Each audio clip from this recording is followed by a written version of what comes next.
adi yokkundi tafsir ni woni fasirinda no jogoni tar kitte nyamas tege intelongo kha akenyima munanqibu adaga dore nyaari ka fi nyani dore nga falakama aga jille ada logo mangutu kun aga shedi aga rotege tege intelongo قال لو سئت لتأخذت عليه أجرا موسى تيا غنالي عند واتشايا ونارو دبي نادب دون كونتريندي تجيك كما okunya de ben no ima dunge gande kinne mo dungo yankandini o gana juya ka de budunko ona muso raga ke o geno musu ona kati gene ona kata kompeki toga winai قال هذا فراق بيني وبينك Allah kom serent Musa da ngara trindi anga daga suwai bijamane anga da lemnu kubeni ya kanna lemu kubeni ni no anga di tamisu minindi yala anga daga yala andi tirni muso ba atiya khandiyer wodide ndampete me nokkunya faike سأنبئك بتأويل ما لم تستطع عليه منتي أرحم الله أخي موسى لاني مانا يا أخي موسى دا أغر كي ديغامكو يا لا غمغتي كي الله كم شيرين دانغا نانتني كيتا ونا فتي بكمي يغانتري دارا دناوي موما يغانا شينو موما نياترين كوتا وكوتا أنا كوافيا كوين موسى دي كوافي تنو غانتبانا قال هذا فراق بيني أتندير وردين كيدان كيدنغا فتيمنو كمباي سأنبئك واجبين يعني من غدا أنكباري بتأويل ما لم تستطع عليه صبرا أنا مكدارني نانغا منيني أما سفينة أما أغري فوريكي بيا فكانت للمساكين فوريكي أغري فوريكي بي مسكينين يافون يعملون في البحر فوريكي مسكينين نغا قول يانغتي فانغكي نغو لار كنتوا هنكينينغا فأردت ndara muro an ayibaha ke fure ya ngara fay miskine ni nyani ga goli nyanga te inde fure ke kudu na hayibere wa kana wara'ahum ay gili debe ke no nga kamunga malikun agani tunka jugo no ina khede adada bumbade di aga do nga to nyunda na nyani yakhudhu kull safinati ni gana yille gardini nyani do fankanne iga fudu lagana khasaban igi khudana gana fure har kangem pure agana bese nyi ante laqine ndenya kenya miskini no kuna katibire miskine ni nyafoni fureke finkinto safinto bamborsonto murukhunto ya goni into kunyana foni fureke ya kubeni ganari golnya inda fumbe kitidana da katu kutunga kuduna hayibero fureke ya na to miskini ni ma igabire te katakalle kota وأما الغلام موسى تندتو كو كيتوا كنتي مغاما لمني كيبي فكان أبواه مؤمنين غركري أكينيا فابان دو ساخنا مؤمنين في اللياني ساخن مؤمنين فابن مؤمنين فغسينا أن يرهقهما وغاين وقت كيبي غدا لمنين تاغ مانتيمبا ينكنو مغارغن دي ساخن دو فابن طغيانا لم خنوي مغا ساخن بغ مؤمنا و مغا فابن بغ مؤمنا وكفرا أما ساخن دو فابن أما إلا كات كافرا و فأردنا ndara muru an yubaddilahuma Allah na fara kundi ki danga khayra minhu Allah na fo fara ki danga gam pasunti kere me zakata Allah na rinchen kiniya wa aqraba ruhma na limine ke natintondi ruhman kamane kallan kenne mangan na kadana nya seidi kataka kinyene sirancholle baawni chakendo fa be mu'mini nyani agana to khima kundu akenya na kafiri nya ada fengenye ke limine ke fengenye laga ada fakta ada koye kundu nanti agana bire kafiri nyani kudolla na fara kunni da foshiri ana kiniya ke khana kara janbe yimbenga ana wasa akit fusugunta ne ke fusugunta wadde ha ayti kota Allah fari nyalu hude limine nyani maga gana ni chalji gene limine ke ga jinjoko awa kitu asali jinga gana duguta ana mi shurun kinana tunchura limine ke toyi adaga kunyi limine jaga kallen toyi nyan kallen nya ga do ya kente bana aha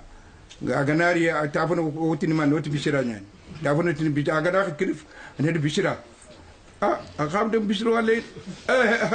ke bisra am tijare ni na tufu fo chirono anda kara ni nda kada ko nati wona lati ga korinta kanne o giri keta ari kada woti bani tashu aga nati kirfida tashu nyani tashu yonki ga ko ani keta yitton to ma ke be gari ke docteur hore nyandi ke ga docteur njuka malla ko boru jalla jalalu docteur hore li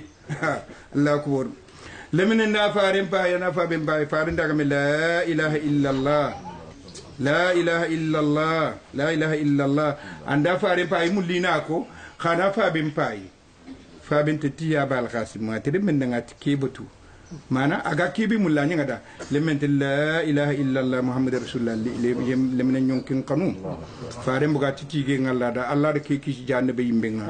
ti awa ike khayda allah mama kenya ngada ci makati ay makadono la anna du allah ganna anna fere allah ga futu kata dina nga mo bera ga du musulma ko kenya baraji pour dina nte angata ay makadono anyak malle memma pofo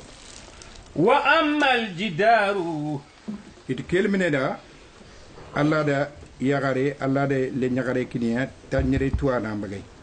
iga ke be ligatin shama wonal khaji abu awa ke awa shogodi ku shogodi mumni ku shogodi mun nakara falle nakara falle wa ammal jidaru amma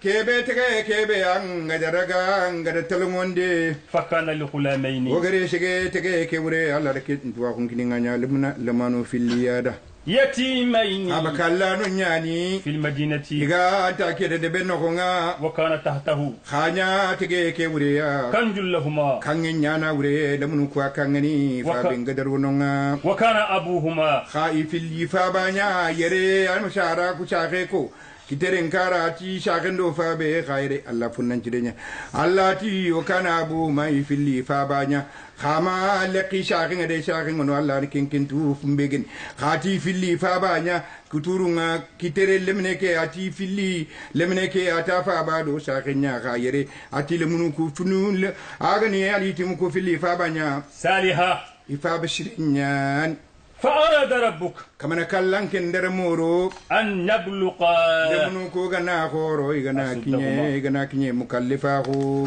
ويستخرج كنجهما alla na duntenga kayindi anari ikango ku bagandi filli danga رحمة من ربك kan ku filli bagandi da asaba lemni ke ida kangum pilli ida alla adi kange ke nyaako walla khanya na awa aburu buru hada lenka filli shafa sikki sabar safa ajibatu liman ayakhana bil maut kayfa tafaraw ara safa awa fillandinga ajibatu liman ayakhana bidune uji mali kayfa tatmanna ilay men mako kana ngata ngat tuddanti dunay gille o yilen sonka joni tiganda go mo kalla do kalla daga finni sonka tiganda mo kalla wa kalla meranki fana jaha finni tani ngal may kamanda mo kalla do kalla ara safa sikani la ilaha illallah muhammad rasulullah allah da kiwara lebni kangume ke nan ada kese seda ko ada bulu akam manara kamma igana kinya mukallafa bo dimme be na rabagandi كاشفون ndag فأراد ربك أن يبلغا kab na kallan kel muri ya igana kinya mukallafa ko igana khoro ويستخرج ana bagandi ndi dangal lemno ko felle ali timu ko felle ani na bure bagandi ali timen na bure nyanande ke wadde ali timen na bure yimbe nyani ali timen na bure magleke anna allah to allah faringa agada yangoni khoro ku nyeri beni ko ada ali timen lan ko ku beni ga ali timen na bure nyigana julima to janga anga kafini kun رحمة من ربك nema ya fanke gagilin kamantunga allah وما فعلته ado kebe angada dabari عن أمري nyamre felle nyamre fini gil fure ke do leminen kalle do tege ke ذلك anne ke wori de تأويل ما fum peseden pay لم تستطيع kebe أن angam ترى. kadar nini anga sabarini ويسألونك عن ذي kindange القرنين irinan trende sekander jil garne ne ga igade trindi a jil garne ne ga irinan trindi sekanderi jil garne ne ti jil garne ne jiro khurune ara dudon pilli ya wore ti danga jil garne ne agana kemeshi ne sugana dangi kenduna kare ad dinon pilli ya wore ti kendanga jil garne ne ti jil garne ne ada kiyembudu nga bakkano ko be ado kiyembudu nga xene no iti jila xarne ne ada kuya wura ko nga kange benne nga gay menga bennum pilliga iti jila xarne ne ada kiyembudu nyaada ga wura ko nga aga jigi men kun jila xarne ne gamere ne ay tampil le do shino nyeri isikandere ay jamane nya mskine ni nya igana gori nya igana fobe ekitishine ni legana kare tun kan ku bure nya ni maga kanari anana buren chusu wutu kemballe ya kota tun kan gonda atike khana manne atula dan kenya gilli ke fa badi kitimo on kundwa ati sasa ke ran ta nyana irgindangi empalle ati ke gana angato ko gana ke du ko inte anke nyantina ke bakko ke kakala anya katikenda ato ke roe ke bakke ya sasa anda letera chapa anna ci tunka nyugonda lemene bange jamane ke selinge nyane ra gana khabanu khagar na khabanu mutu khalimene bange ada selinge khabanu baga wara selinge kari selinge nyima kara khabanu sakiten awa jila garne di da awa ikaja romen nyan adi gaja adi jamanu pilli mara jila garne ni mara ndaga ويسألونك يرينا انتم محمد عن ذي القرنين جل قرنين يا قل الناتي سأتلو عليكم واجب من خرا خمغا منه جل جل قرنين خبار شكرا من غدا اخبارن كو فينكم إنا إنك الله وري مكنا له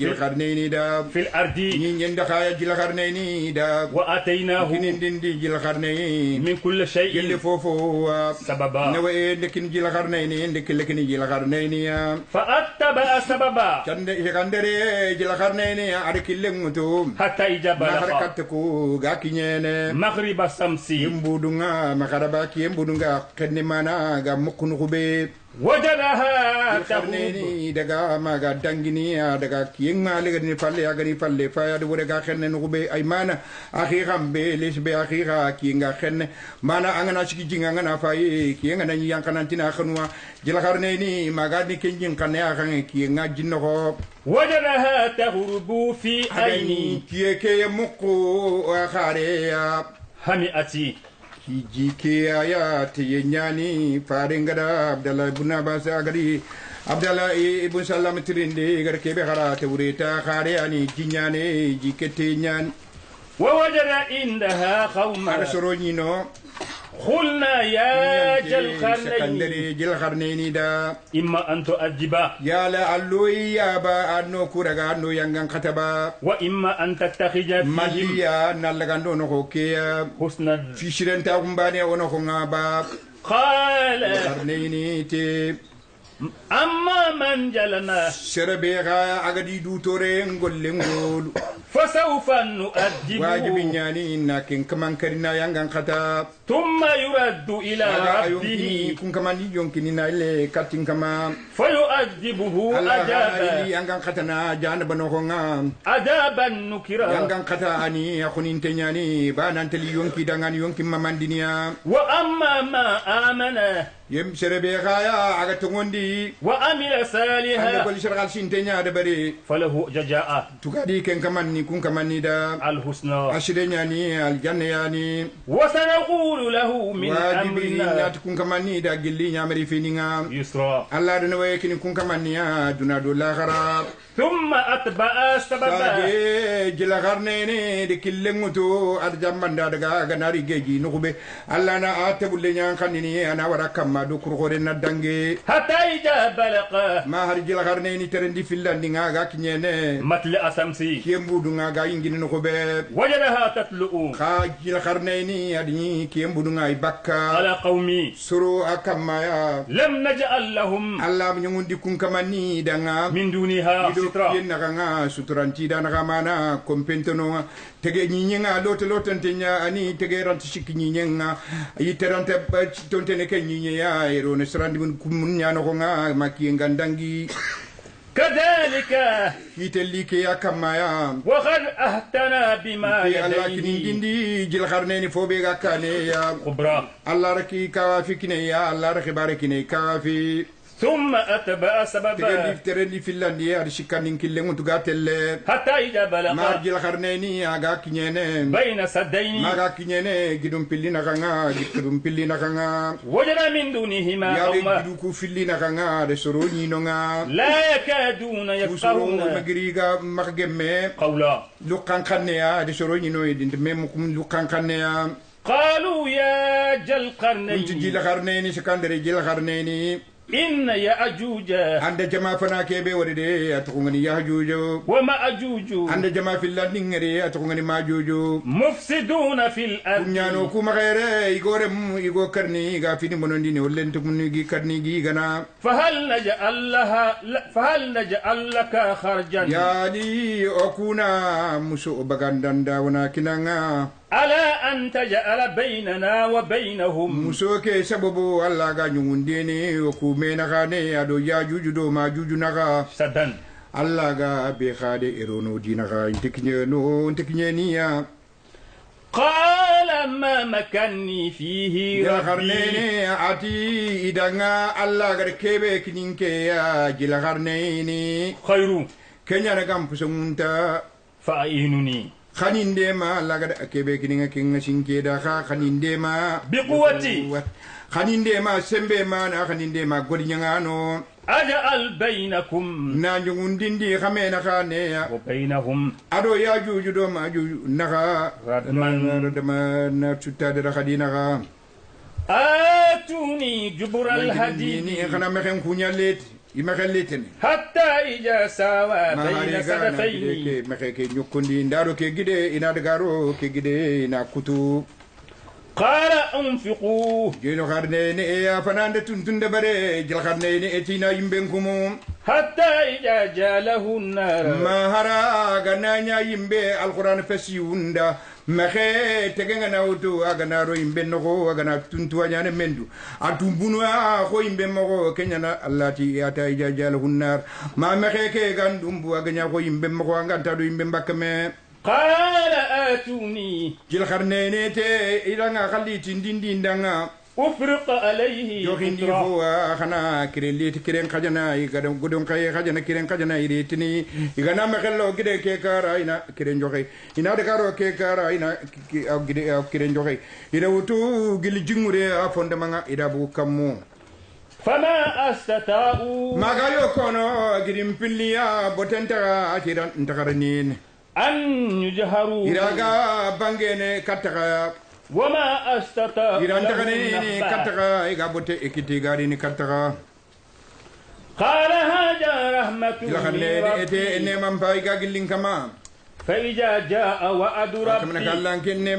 nyina ngana duna gillenga جعله Allah wonyundi ni دكا Allah na gide kudi ku filani nya ko be sak sudan deke وكان وعد kamna ربي kallan ken nyina nya حقا to unne kenya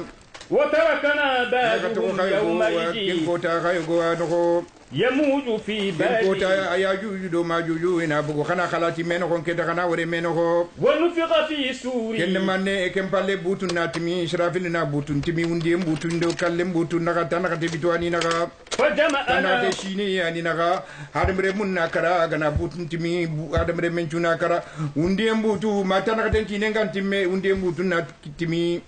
فجمعناهم na جميعا hakum me kada manchu lawni do lakhirina annaka sukum me وأردنا جهنم na jana babagandi na ballo ken يومئذ kota ya للكافرين kafirin ndanga ken kota أرضا na ballu idegara tikitene ile no kuntikitene الذين كانت anne kafirin أعينهم kuya gonya في قتاء ikutun tenyani عن ذكري di ya ken kutu bakalla fin ko nga idi falle ko yalla وكانوا لا يستطيعون iran terni ken kota سمعا itorunga iga mugeni allah allah kalle أفحسب الذين yale emmon كفروا kundi jigi kubeni ga baraba أفحسب الذين كفروا yemmon kundi jigi wa kubeni ga bara iga kafirni أن يتخذوا iga عبادي tigindindi komo wa من دوني Allah koma iga daraga iga di nyaka mabati fo wa iga أولياء di nya bishano wa إنا andin أعتدنا ke Allah wori inde جهنم jana bayin kun kamani da sharan للكافرين kafirni ndanga نزلا imu kun tambasel ne jana be imbe nya do minifo قل annati هل ننبئكم yala adam بالأخسرين na khibari ba min na khibari na khatuindi sharbononto أعمالا kubeni gollungo bono dunadu lakhara الذين دل سعيهم dunadu gollun chanko في الحياة duna ngari الدنيا tawu nyamana gadi tikalle وهم يحسبون ya ikundi jigi أنهم nanti kunga يحسنون niga kebe de barni صنعا golle shire nyani dunadu gollu shallundu sume jakko o hiju intakal she kamaydi to duna أولئك الذين nyani كفروا emonga iga bara بآيات kamna kallan ken ربهم kafininga واللقاء ado lakhara ge mallim ma kunga فحبطت gollum أعمالهم bonondi فلا نخم لهم يوم allanta القيامة acikindini danga yomla kiyaman kota وزنا igol shirmi junga anta telngona kem kota ذلك inna جزاؤهم manne tukadi baraje faye جهنم ni tukati janaba yimbenya بما كفروا ni mana kebe gada Allah ne man nakare واتخذوا ide kamana آياتي kallanken kafini laga ورسلي ado farni be ni ngadi haytini gongo هجوا idi shenya sanga mursange sakari ay gaso ini ga tolinta kuno إن الذين آمنوا beni ay ga tongondi tala banalle ma kun tawidi do faren parna ko وعملوا shiragal صالحات shinten de bare كانت لهم جنات tamani الفردوس jannati le firdaus al janna gane nyan parente khana nyage aka nanya Allah nyagana khana nyaga jannati le firdaus ala wali janna al janna ana khanen no nya tafadiru minhu larbatu anhar wala la kunati gillino nya yado ado arsin tukene me igam kuntamba sempa خالدين aliyan فيها dunko ay jumantenya na al janna no لا يبغون عنها murundini عنها aljanna حولا ko nga ille no kwado badalni no do sagere kha قل لو كان البحر anna مدادا gumida ke duna muma mpangu ganya dawa لكلمات iganya ربي dawa duna yitu ganya khalibe khaga takay kamana kallankin kalma mana kamana kallankin nemabe agadi ina mu'minin da la khara khaysha fana لنفد البحر duna baluga nyeri ina nyame قبل أن تنفذ كلمات kallankin ربي kalmani mana nema ngati mene ولو جئنا agandi tende بمثله timedenga mana Madada. fangoro kunyeri meniri tanya mene قل na إنا kungida annatinke قل إنما أنا بشر annatinke muhammadu shana abata fatakanke nyaninga مثلكم ngako khamako madim pa ba ibire fo binum pilliya temre adoje يوحى إلي ebe ginda khana khanta farna ko ani Allah gada hay katinga أنما إلهكم amma khakama o kamantun kala إله kamene واحد yani kamambani yani فمن كان يرجو لقاء ربه ganya anga kamana kallan kenge mallem ma kunjikke فليعمل عملا صالحا goli shira khalshinte ndebari ولا يشرك بعبادة ربه anna أحدا maga afillande ko Allah kama Allah bana lemma kumbatenga Allah bana lemma kumbatu بسم الله الرحمن الرحيم Allah bana atogoni ke كاف Allah atogoni mana Allah wali bi muradi Allah kutu kusura nyimu itikaf Allah awashi hada mere medanga wurfu kafu Allah washi hada mere alayhi Allah bi kafi abudi Allah mukumi wasaba ها harfu fillandinga Allah wali bi muradi Allah adatuana ku warfu Allah washi adiya wal kullu qawmiya adi Allah na kandandana يا urfu ayuke ya amana yirjuhu man yasha jahannan Allah أين uru aynuke ya adi mo Allah anatuana adamremme ساد saadi sharukhul wade akaragandinga Allah ni laydu tungondana ذكر رحمة ربك عبده زكريا Allah ati Muhammadu anna akumana kallankenne masidi shawante ngada konkome da Jakariya ngada nyakome Jakariya uda jagoda bundani gata kunu urdani يجي نادى ربه berebe Jakariya gadalla gango نداء Jakariya dalla gango gangundeya خفيا ha Jakariya makayan kantinya ni wuro jengin kana nanyani Jakariya agadaga Allah gango Jakariya gangunde mana agada Maryam ni ma su yitere mun ga maka ko so konten no a kana tawe yitere mun do mun le yitere mun ati Maryam danga ani liki haja ke giri tan min ati ke di min indillah girin ke Allah yaddu man insha Allah hadisa hunalika da Jakariya rabbu Jakariya uda kiteren kar jengin kana na galla khilli khane makayan kantinya ne قال ربي Zakariya uti kama andalla angindan kire mbati fonyana إني وهن Anike Zakariya الأجر urede ngottu ngai lampu مني gillinga adam remme ngo khora cembe ngare bana khottu lampu noa واستقل راسه nge nyimmanyin teng nyilli maga شيبا gele binde fo binnenga ado fo kholle asusunya fo kholle ولم أكو nge Zakariya umanya بدعاء بدعائك tanking Allah gangunde ربي سقيا ma nanti nganyana karbe jige mana nganyana kumana karbe jige mana kumana ya karbe jige kempati nanya fo Allah no kumana nga kume Allah ne mambana nya karbe jige وإني خفت halan الموالي keden kanu bishano ani magam من اللي ورائي باب تونر من بالله أنك كنوا مقدينا نعمت كافره وكانت يا امرأتي غريقا نمغا آخرة يا شارم بلانا يا بركة جاكريا وندكو خلاكم أي ميانتي يا كنيا بركة تونياني يا غريبة كنيا تانك بيدو شينو كريغا مساري يا بركة فهب لي من Allah لدنك maji kudin kuti anke ngalla ne manga nan kinindinga gellam pon nan cira kunga وليا anna bisha na nyingindanga يرثني kinya ganya ninda khema kanta lemma ويرث من آل يعقوب ganya na yaquba re kun gi khena وأجعله ربي Allah anga dan jang tireme kebe anga nan nyingindanga رضيا na dinga na bude fede jakariya ko yaquba ke kinyene zakariya adina nyan ay gi khene ti dina ani khene ti dina nya ti ko ta abawre daga chaka dunko no ke da me ke ma ke jonko ke ataka kunga ta kunu mira rasulullah fil masjid faaren kaydi nyama kayde ita ha dirat da budi ko men khaga da fo mu ndu be wadi ba dirata susu daga iro shagar no khala allah khala rasulullah yuru tobo abjem ito fo ñu do allah ci faare dama ci faare khair ne kenya allah ke faare khair ne kenya khala allah khala rasulullah khair ne kenya jidan khair dinam bangi ade na khair dinan na men يا زكريا Zakariya dalla gango tana khay magantal makniya lana khay magantal shire Zakariya utalla magi to bajjo Zakariya Allah ga dugundi Zakariya dal malaika ne Zakariya gango إنا نبشرك بغلام jala nyagalin din tiremay go اسمه Allah يحيى me jinangrinda nanyani akalla njagare utto لم نجعل له من قبل demme to Allah meliyen kane سميا to ya falle ma be falle khadima to randi to قال ربي Zakariya utin kama أنا يكون لي غلام même ko hani lemme ga nyananke Zakariya uda وكانت امرأتي آخرة yanyi maganya boroke sharandum ballana وقد بلغت من الكبر kime kinye kora ko ngakamedo tampille shine إتيا khaso illi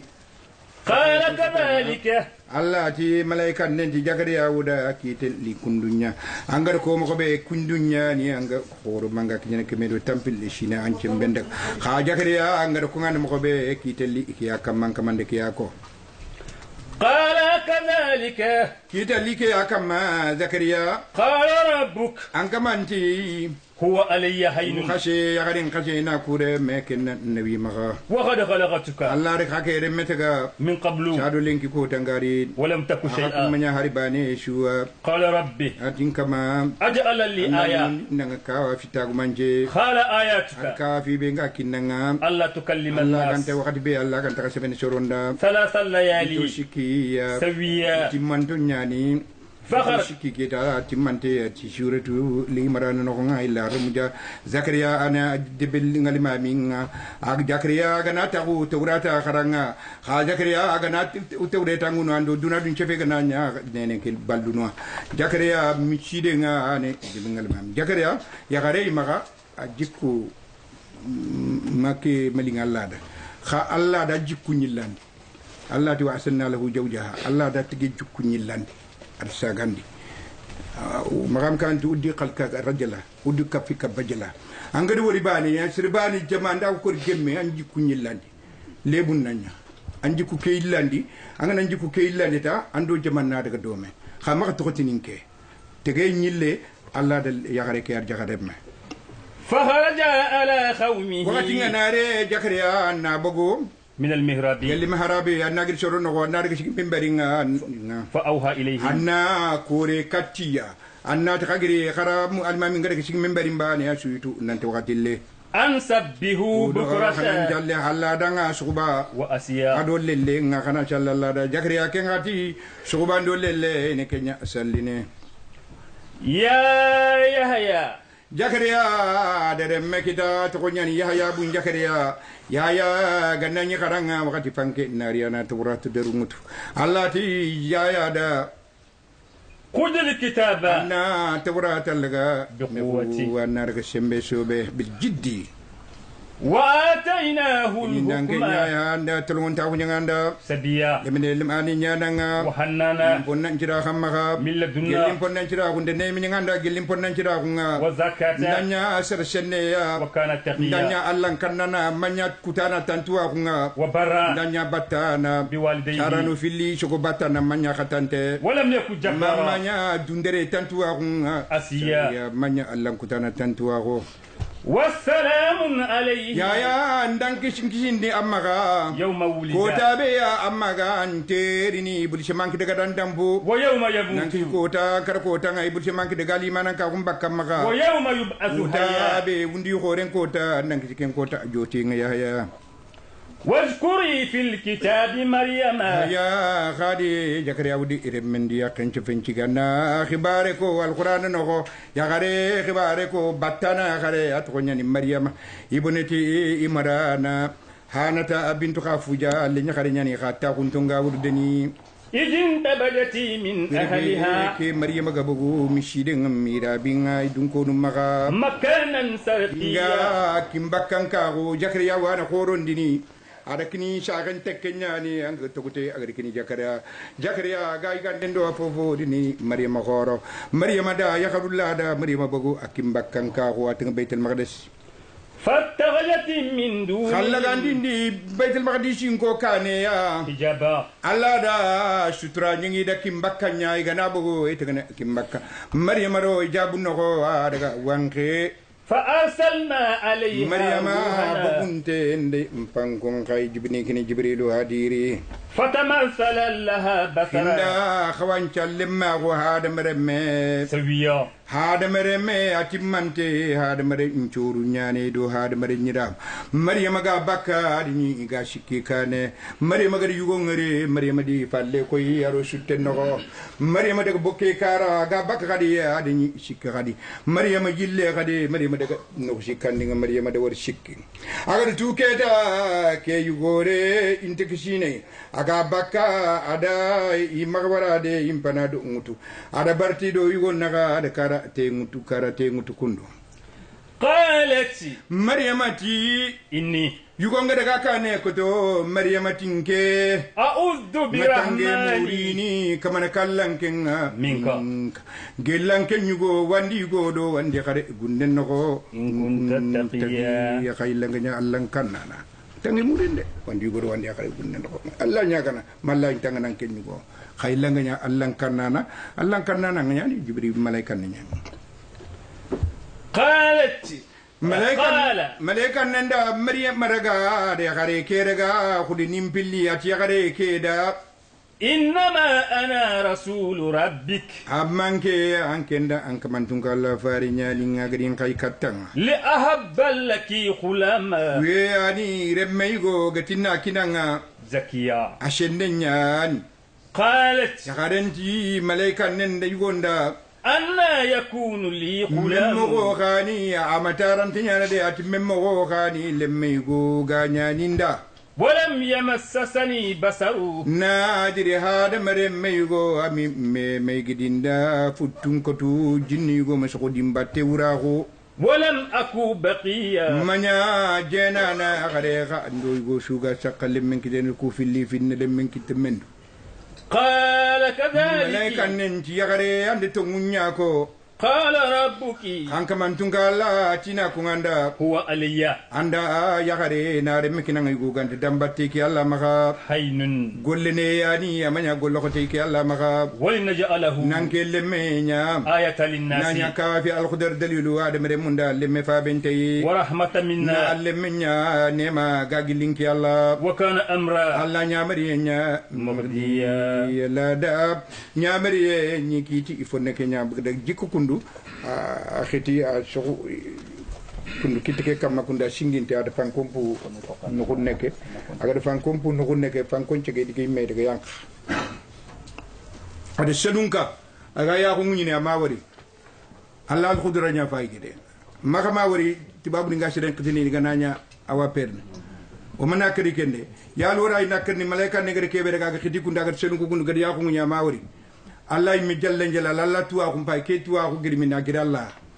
akati de fonni akini alhudi do ati fonni o kudo ko bondi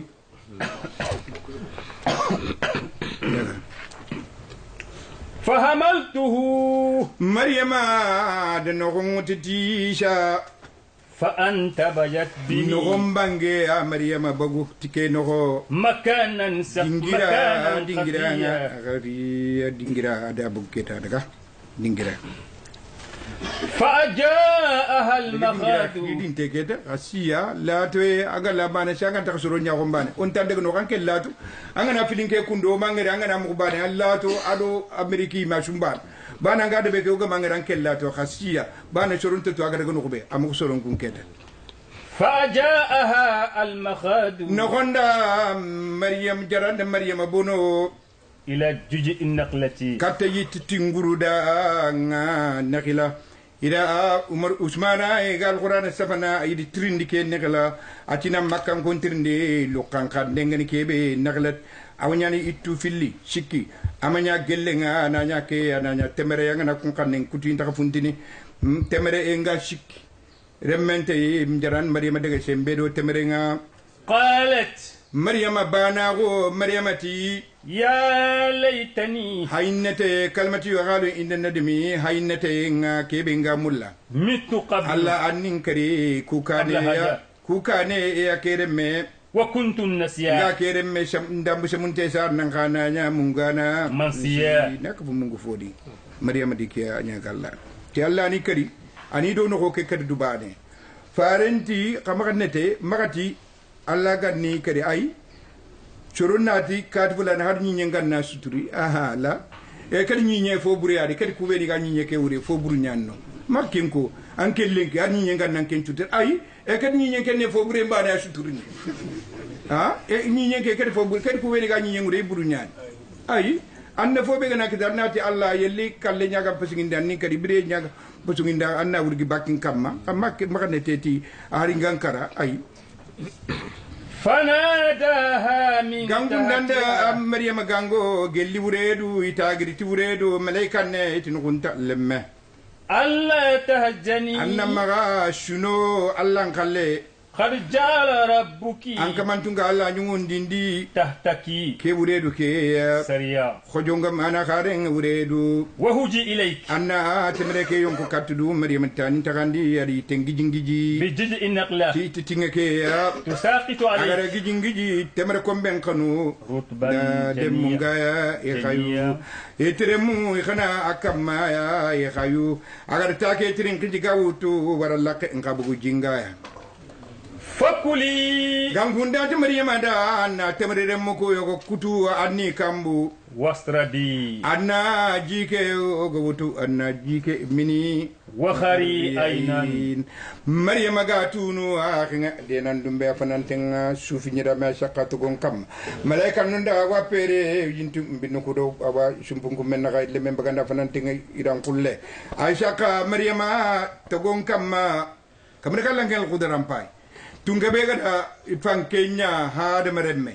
yali kentun koy korne maryama awa sharandi ni babu gati maryama danga tebatinge laga nayonko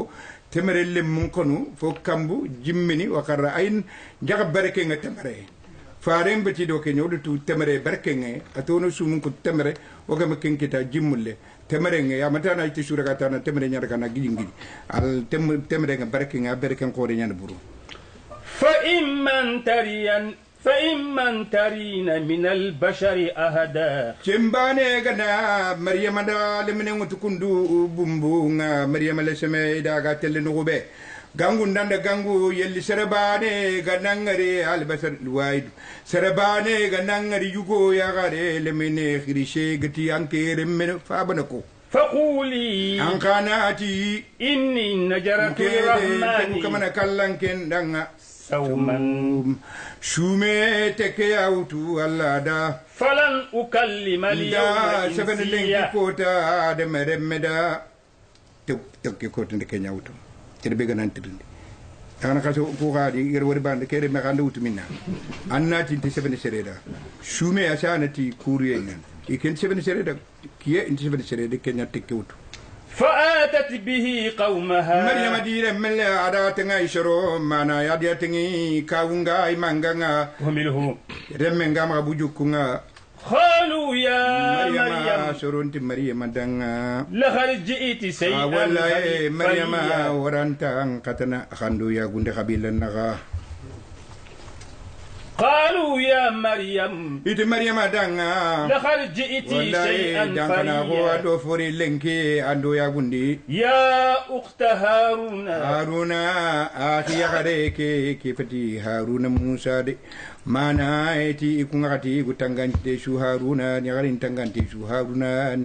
kefati haruna musa haruna fatike ande bi nyimenti farenga di hay najrani aturu ya waktu haruna ما كان أبوك امرأ ampa banga سوء menya hadmere mellantinya na khe nga mautu ampa banga ndamanga ampa banga menya bada igede ke gulbure mede bari وما كانت أمك بقيا amanga ka unka menya bada jinana gabu ya gare bagay فأثارت إليه Maryama kori da babu na tinti sebene Maryama tida kundu lemmempa mana gade tirindi